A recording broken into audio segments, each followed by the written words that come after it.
भक्तिन। लेखक महादेवी वर्मा। छोटे कद और दुबले शरीर वाली भक्तिन अपने पतले ओठों के कोनों में दृढ़ संकल्प और छोटी आंखों में एक विचित्र समझदारी लेकर जिस दिन पहले पहले मेरे पास आ उपस्थित हुई थी, तब से आज तक एक युग का समय बीत चुका है। पर जब कोई जिज्ञासु उससे इस संबंध में प्रश्न कर बैठता है, तब वह पलकों को आधी पुतलियों तक गिराकर और चिंतन की मुद्रा में ठुड्डी को कुछ ऊपर उठाकर विश्वास भरे कंठ से उत्तर देती है, तुम पचका का बताई, यह 50 बरस से संग्रहित है। इस हिसाब से मैं 75 की ठहरती हूँ और वह 100 वर्ष की आयु भी पार कर जाती है। इसका भक्तिन को पता नहीं। पता हो भी तो संभवतः वो मेरे साथ बीते हुए समय में रत्ती भर भी कम न करना चाहेगी। मुझे तो विश्वास होता जा रहा है कि कुछ वर्ष और बीत जाने पर वह मेरे साथ रहने के समय को खींच कर 100 वर्ष तक पहुंचा देगी, चाहे उसके हिसाब से मुझे 150 वर्ष की असंभव आयु का भार क्यों न ढोना पड़े। सेवक धर्म में हनुमान जी से स्पर्धा करने वाली भक्तिन किसी अंजना की पुत्री न होकर एक अनामधन्या गोपालिका की कन्या है। नाम है लक्ष्मण अर्थात लक्ष्मी। पर जैसे मेरे नाम की विशालता मेरे लिए दुर्लभ है, वैसे ही लक्ष्मी की समृद्धि भक्तिन के कपाल की कुंचित रेखाओं में नहीं बंध सकी। वैसे तो जीवन में प्रायः सभी को अपने अपने नाम का विरोधाभास लेकर जीना पड़ता है, पर भक्तिन बहुत समझदार है, क्योंकि वह अपना समृद्धि सूचक नाम किसी को बताती नहीं। केवल जब नौकरी की खोज में आई थी, तब ईमानदारी का परिचय देने के लिए उसने शेष इतिवृत्त के साथ यह भी बता दिया, पर इस प्रार्थना के साथ कि मैं कभी नाम का उपयोग न करूं। उपनाम रखने की प्रतिभा होती तो मैं सबसे पहले उसका प्रयोग अपने ऊपर करती। इस तथ्य को वह देहातिन क्या जाने, इसी से जब मैंने कंठी माला देखकर उसका नया नामकरण किया, तब वो भक्तिन जैसे कवित्वहीन नाम को पाकर भी गदगद हो उठी। भक्तिन के जीवन का इतिवृत्त बिना जाने हुए उसके स्वभाव को पुनर्तः क्या अंशित समझना भी कठिन होगा। वह ऐतिहासिक झूसमे गांव प्रसिद्ध एक सूरमा की एकलौती बेटी ही नहीं, विमाता की किंवदंती बन जाने वाली ममता की छाया में भी पली है। 5 वर्ष की वय में उसे हंडिया ग्राम के एक संपन्न गोपालक की सबसे छोटी पुत्रवधू बनाकर पिता ने शास्त्र से 2 पग आगे रहने की ख्याति कमाई और 9 वर्षीय युवती का गौना देकर विमाता ने बिना मांगे पराया धन लौटाने वाले महाजन का पुण्य लूटा। पिता का उस पर अगाध प्रेम होने के कारण स्वभावतः ईर्ष्यालु और संपत्ति की रक्षा में सतर्क विमाता ने उनके मरणांतक रोग का समाचार तब भेजा, जब वो मृत्यु सूचना भी बन चुका था।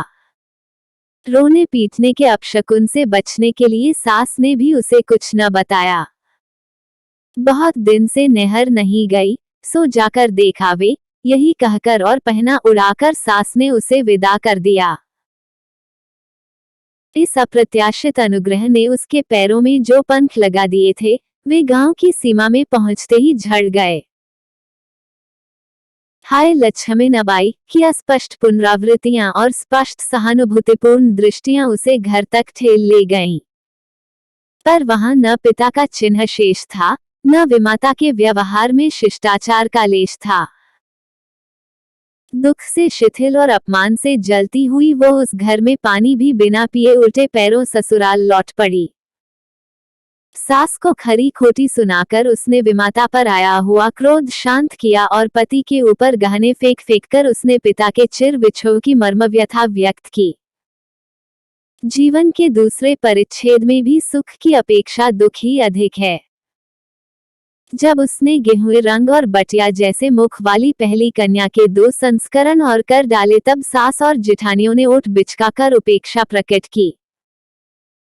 उचित भी था, क्योंकि सास 3 कमाऊ वीरों की विधात्री बनकर मचिया के ऊपर विराजमान पुरखिन के पद पर अभिषिक्त हो चुकी थी और दोनों जिठानियां काकभूषुंडी जैसे काले लालों की क्रमबद्ध सृष्टि करके इस पद के लिए उम्मीदवार थीं।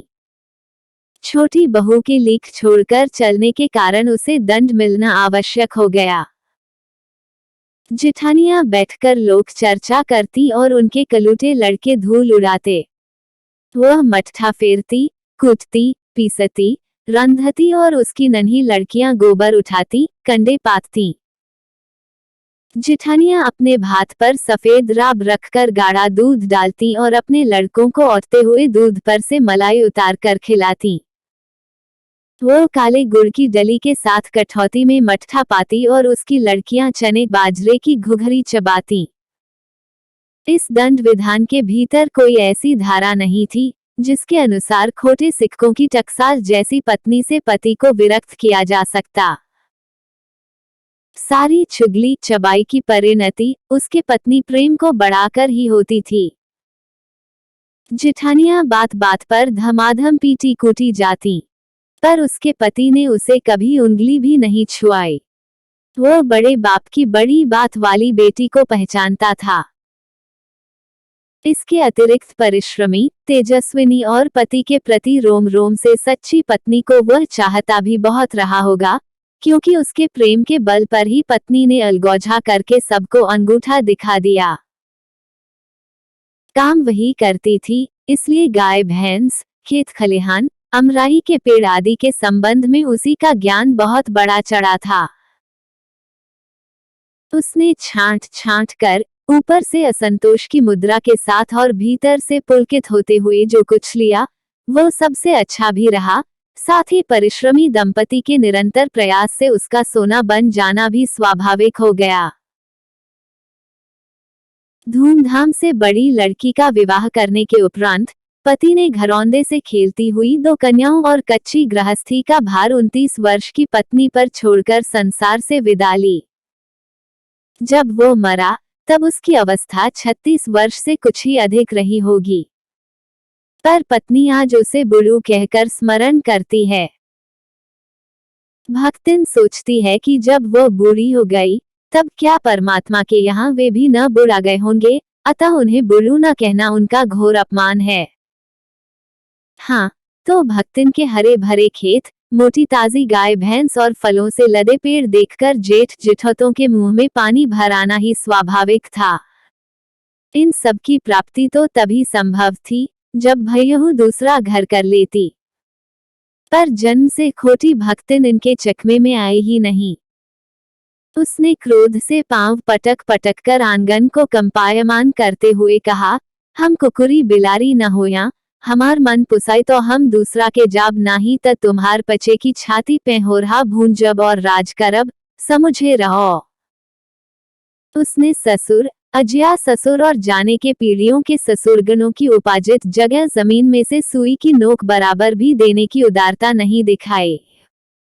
इसके अतिरिक्त गुरु से कान फुकवा, कंठी बांध और पति के नाम पर घी से चिकने केशों को समर्पित कर अपने कभी न टलने की घोषणा कर दी। भविष्य में भी संपत्ति सुरक्षित रखने के लिए उसने छोटी लड़कियों के हाथ पीलेकर उन्हें ससुराल पहुंचाया और पति के चुने हुए बड़े दामाद को घरजमाई बनाकर रखा। इस प्रकार उसके जीवन का तीसरा परिच्छेद आरंभ हुआ। भक्तिन का दुर्भाग्य भी उससे कम हठी नहीं था, इसी से किशोरी से युवती होते ही बड़ी लड़की भी विधवा हो गई।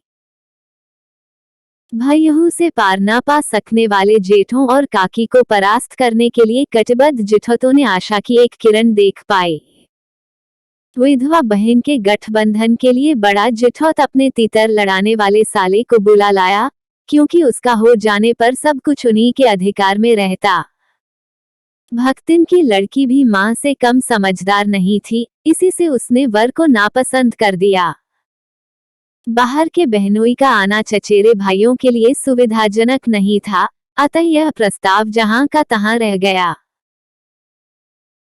तब वे दोनों माँ बेटी खूब मन लगाकर अपनी संपत्ति की देखभाल करने लगी और मानना मान मैं तेरा मेहमान की कहावत चरितार्थ करने वाले वर के समर्थक उसे किसी न किसी प्रकार पति की पदवी पर अभिषिक्त करने का उपाय सोचने लगे। एक दिन मां की अनुपस्थिति में वर महाशय ने बेटी की कोठरी में घुसकर भीतर से द्वार बंद कर लिया और उसके समर्थक गांव वालों को बुलाने लगे। युवती वर की मरम्मत कर कुंडी खोली, तब पंच बेचारे समस्या में पड़ गए। तीतरबाज युवक कहता, जब इस डकैत था वह निमंत्रण पाकर भीतर गया और युवती उसके मुख पर अपनी 5 उंगलियों के उभार में इस निमंत्रण के अक्षर पढ़ने का अनुरोध करती थी। अंत में दूध का दूध पानी का पानी करने के लिए पंचायत बैठी और सबने सिर हिला हिलाकर इस समस्या का मूल कारण कलयुग को स्वीकार किया। अपीलहीन फैसला हुआ कि चाहे उन दोनों में एक सच्चा हो चाहे दोनों झूठे। पर जब वे एक कोठरी से निकले तब उनका पति पत्नी के रूप में रहना ही कलयुग के दोष का परिमार्जन कर सकता है। अपमानित बालिका ने ओठ काटकर लहू निकाल लिया और मां ने आग्नेय नेत्रों से गले पड़े दामाद को देखा। संबंध कुछ सुखकर नहीं हुआ, क्योंकि दामाद अब निश्चित होकर तीतर लड़ाता था और बेटी विवश क्रोध से जलती रहती थी। इतने यत्न से संभाले हुए गाय ढोर खेती बाड़ी जब पारिवारिक द्वेष में ऐसे झुलस गए कि लगान अदा करना भी भारी हो गया, सुख से रहने की कौन कहे। अंत में एक बार लगान न पहुंचने पर जमींदार ने भक्तिन को बुलाकर दिन भर कड़ी धूप में खड़ा रखा। यह अपमान तो उसकी कर्मठता में सबसे बड़ा कलंक बन गया, अतः दूसरे ही दिन भक्तिन कमाई के विचार से शहर आ पहुंची। घुटी हुई चांद को मोटी मैली धोती से ढांके और मानो सब प्रकार की आहट सुनने के लिए कान कपड़े से बाहर निकाले हुए भक्तिन जब मेरे यहाँ सेवक धर्म में दीक्षित हुई, तब उसके जीवन के चौथे और संभवतः अंतिम परिच्छेद का जो अर्थ हुआ, उसकी इति अभी दूर है। भक्तिन की वेशभूषा में गृहस्थ और वैरागी का सम्मिश्रण देखकर मैंने शंका से प्रश्न किया, क्या तुम खाना बनाना जानती हो? उत्तर में उसने ऊपर के ओठ को सिकोड़ और नीचे के अधर को कुछ बढ़ाकर आश्वासन की मुद्रा के साथ कहा, ये कौन बड़ी बात आए। रोटी बनाए जानित है, दाल रांध लेट है, साग भाजी छिनूक सकित है, ओह बाकी का रहा। दूसरे दिन तड़के ही सिर पर कई लोटे औंधाकर उसने मेरी धुली धोती जल के छींटों से पवित्र कर पहनी और पूर्व के अंधकार और मेरी दीवार से फूटते हुए सूर्य और पीपल का 2 लोटे जल से अभिनंदन किया। 2 मिनट नाक दबाकर जप करने के उपरांत जब वो कोयले की मोटी रेखा से अपने साम्राज्य की सीमा निश्चित कर चौके में प्रतिष्ठित हुई, तब मैंने समझ लिया कि इस सेवक का 7 टेढ़ी खीर है। अपने भोजन के संबंध में नितांत वीतराग होने पर भी मैं पाक विद्या के लिए परिवार में प्रख्यात हूँ और कोई भी पाक कुशल दूसरे के काम में नुक्ताचीनी बिना किए रह नहीं सकता। पर जब छूत पाक पर प्राण देने वाले व्यक्तियों का बात बात पर भूखा मरना स्मरण हो आया और भक्तिन की शंकाकुल दृष्टि में छिपे हुए निषेध का अनुभव किया, तब कोयले की रेखा मेरे लिए लक्ष्मण के धनुष से खींची हुई रेखा के सामने दुर्लघिया हो उठी। निरुपाया अपने कमरे में बिछौने में पड़कर नाक के ऊपर खुली हुई पुस्तक स्थापित कर मैं चौके में पीढ़े पर आसीन अंधिकारी को भूलने का प्रयास करने लगी। भोजन के समय जब मैंने अपनी निश्चित सीमा के भीतर निर्दिष्ट स्थान ग्रहण कर लिया, तब भक्तिन ने प्रसन्नता से लबालब दृष्टि और आत्मतुष्टि से आप्लावित मुस्कुराहट के साथ मेरी फूल की थाली में 1 अंगुल मोटी और गहरी काली चित्तीदार 4 रोटियां रखकर उसे टेढ़ी कर गाढ़ी दाल परोस दी। पर जब उसके उत्साह पर तुषारपात करते हुए मैंने रुआंसे भाव से कहा, यह क्या बनाया है, तब वो हतबुद्धि हो रही। रोटियां अच्छी सेंकने के प्रयास में कुछ अधिक खरी हो गई हैं, पर अच्छी हैं।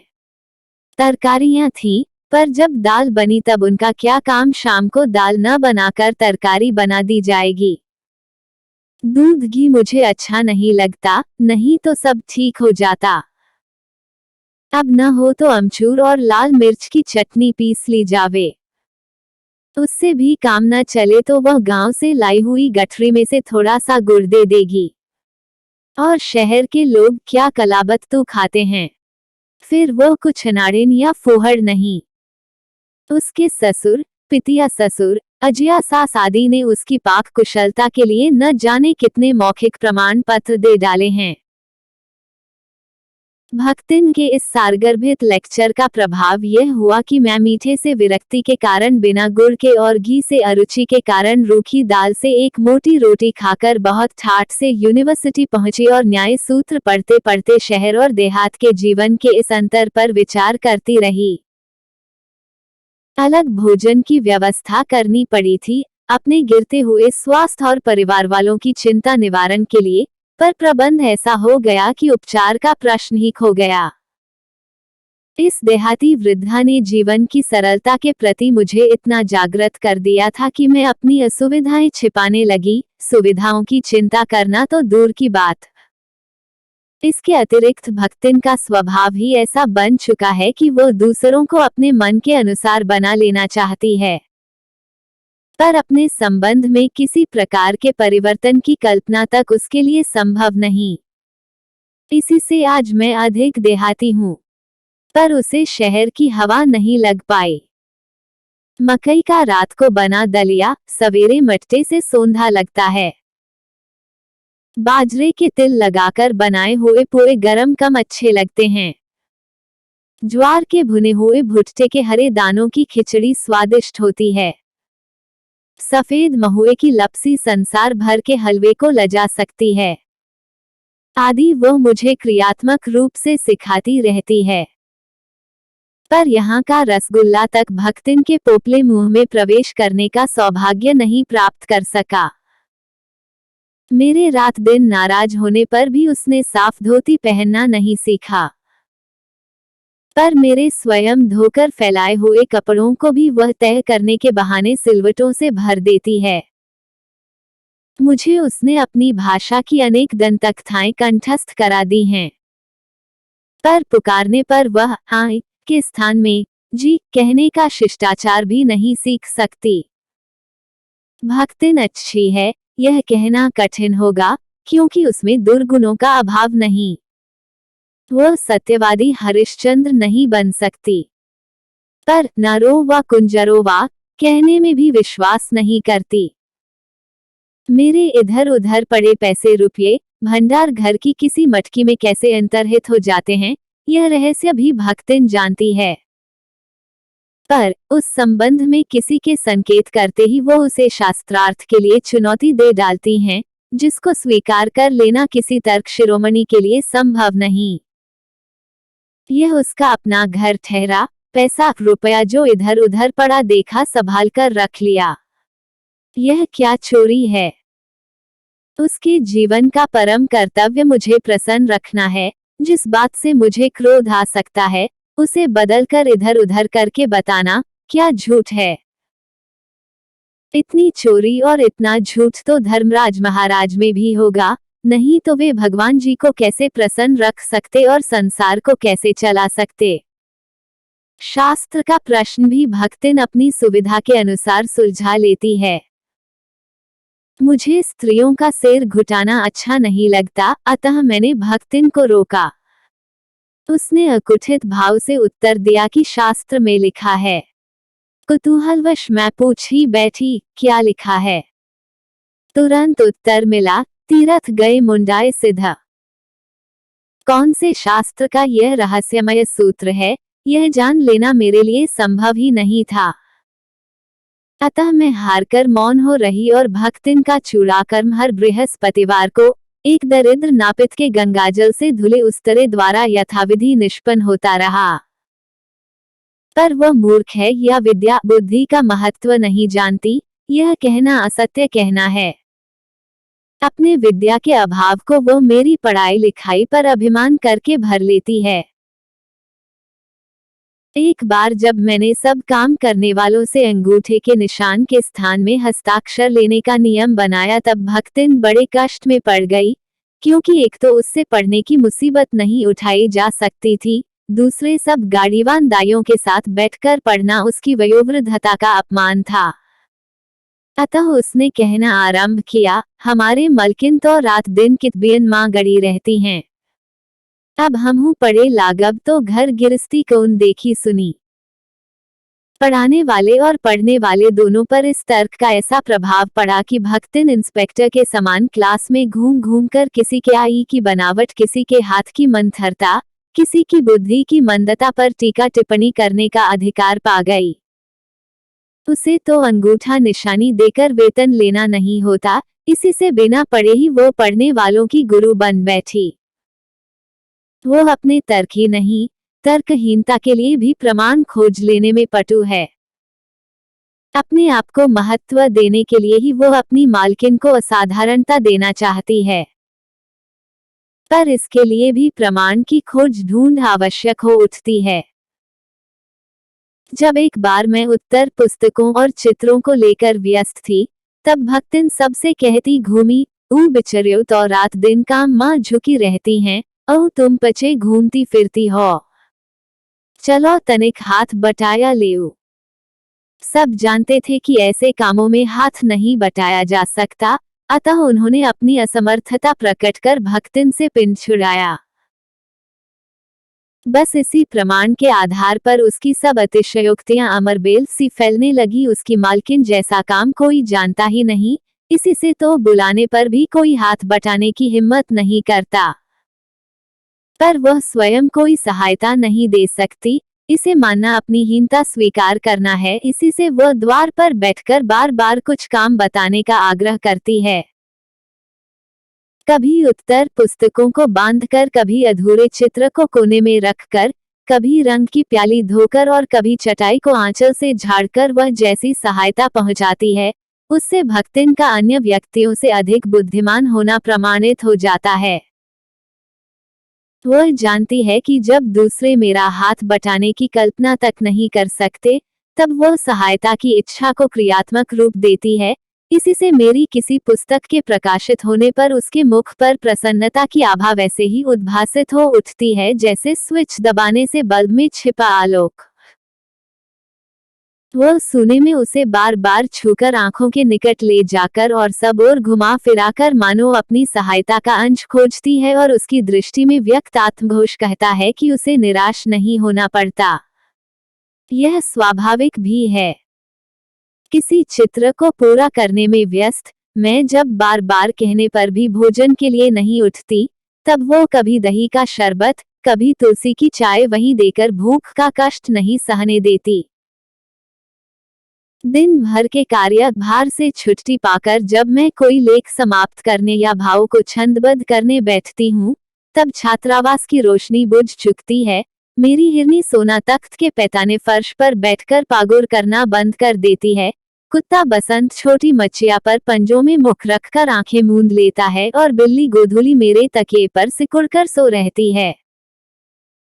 पर मुझे रात की निस्तब्धता में अकेली न छोड़ने के विचार से कोने में दरी के आसन पर बैठकर बिजली की चकाचौंध से आंखें मिचमिचाती हुई भक्तिन प्रशांत भाव से जागरण करती है। वह ऊँघती भी नहीं, क्योंकि मेरे सिर उठाते ही उसकी धुंधली दृष्टि मेरी आंखों का अनुसरण करने लगती है। यदि मैं सिरहाने रखे रैक की ओर देखती हूँ, तो वह उठकर आवश्यक पुस्तक का रंग पूछती है। यदि मैं कलम रख देती हूँ, तो वह स्याही उठा लाती है, और यदि मैं कागज एक ओर सरका देती हूँ, तो वह दूसरी फाइल टिटोलती है। बहुत रात गए सोने पर भी मैं जल्दी ही उठती हूँ, और भक्तिन को तो मुझसे भी पहले जागना पड़ता है। सोना उछल कूद के लिए बाहर जाने को आकुल रहती है। बसंत नित्य कर्म के लिए दरवाजा खुलवाना चाहता है और गोधूली चिड़ियों की चहचहाहट में शिकार का आमंत्रण सुन लेती है। मेरे भ्रमण की भी एकांत साथिन भक्तिन ही रही है। बद्री केदार आदि के ऊंचे नीचे और तंग पहाड़ी रास्ते में जैसे वो हट करके मेरे आगे चलती रही है, वैसे ही गांव की धूल भरी पगडंडी पर मेरे पीछे रहना नहीं भूलती।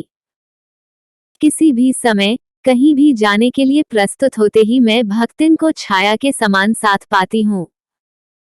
युद्ध को देश की सीमा में बढ़ते देख जब लोग आतंकित हो उठे, तब भक्तिन के बेटी दामाद उसके नाती को लेकर बुलाने आ पहुंचे। पर बहुत समझाने बुझाने पर भी वह उनके साथ नहीं जा सकी।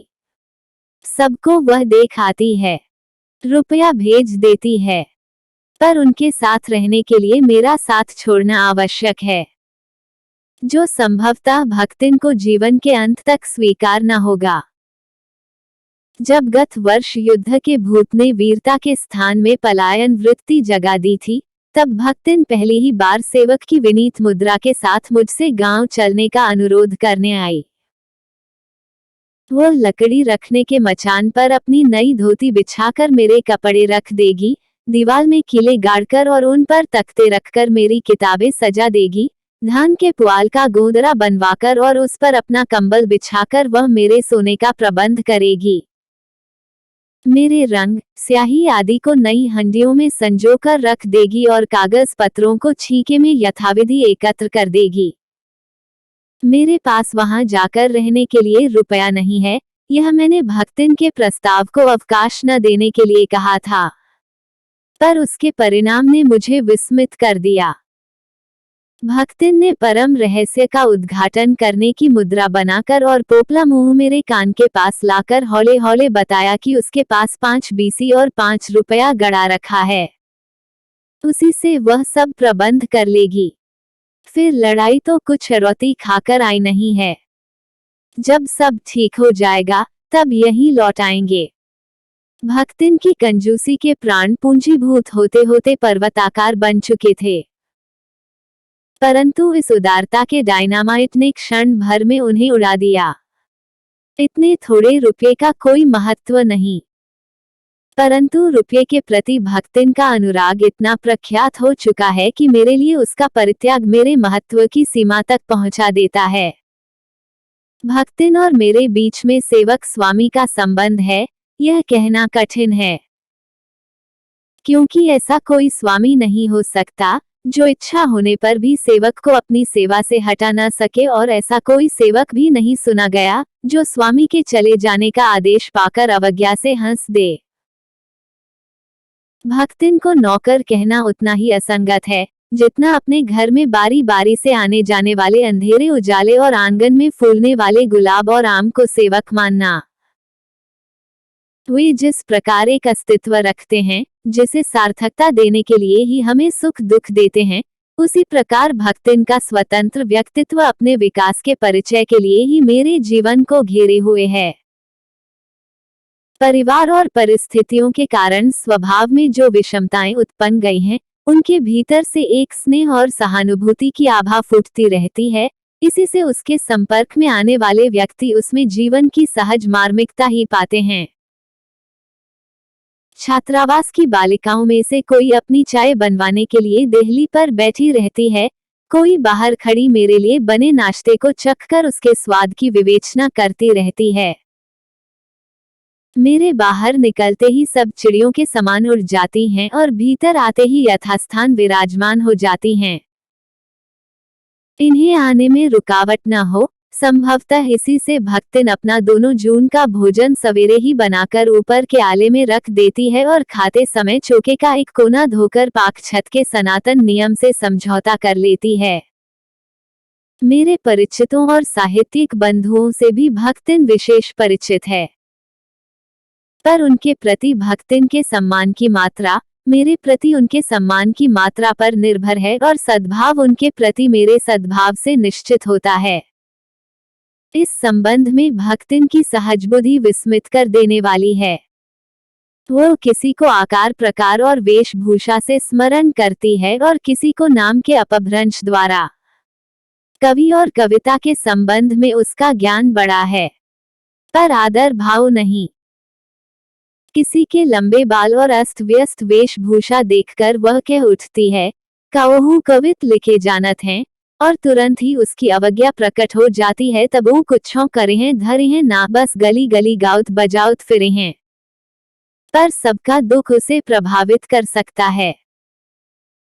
विद्यार्थी वर्ग में से कोई जब कारागार का अतिथि हो जाता है, तब उस समाचार को व्यथित भक्तिन बीता भरे लड़किन का जेहल कलजुग रहा तौन रहा, अब परलय होई जाए उनकर माई का बड़े लाट तक लड़े का चाही कहकर दिन भर सबको परेशान करती है। बापू से लेकर साधारण व्यक्ति तब सबके प्रति भक्तिन की सहानुभूति एकरस मिलती है। भक्तिन के संस्कार ऐसे हैं कि वो कारागार से वैसे ही डरती है जैसे यमलोक से। ऊंची दीवार देखते ही वह आंख मूंदकर बेहोश हो जाना चाहती है। उसकी यह कमजोरी इतनी प्रसिद्धि पा चुकी है कि लोग मेरे जेल जाने की संभावना बता बताकर उसे चिढ़ाते रहते हैं। वह डरती नहीं, यह कहना असत्य होगा। पर डर से भी अधिक महत्व मेरे साथ का ठहरता है। चुपचाप मुझसे पूछने लगती है कि वह अपनी कैद धोती साबुन से साफ कर ले, जिससे मुझे वहां उसके लिए लज्जित न होना पड़े। क्या क्या सामान बांध ले, जिससे मुझे वहां किसी प्रकार की असुविधा न हो सके। ऐसी यात्रा में किसी को किसी के साथ जाने का अधिकार नहीं, यह आश्वासन भक्तिन के लिए कोई मूल्य नहीं रखता। वह मेरे न जाने की कल्पना से इतनी प्रसन्न नहीं होती, जितनी अपने साथ न जा सकने की संभावना से अपमानित। भला ऐसा अंधेर हो सकता है? जहां मालिक वहां नौकर मालिक को ले जाकर बंद कर देने में इतना अन्याय नहीं, पर नौकर को अकेले मुक्त छोड़ देने में पहाड़ के बराबर अन्याय है। ऐसा अन्याय होने पर भक्तिन को बड़े लाठ तक लड़ना पड़ेगा। किसी की माई यदि बड़े लाठ तक नहीं लड़ी, तो नहीं लड़ी। पर भक्तिन का तो बिना लड़े काम ही नहीं चल सकता।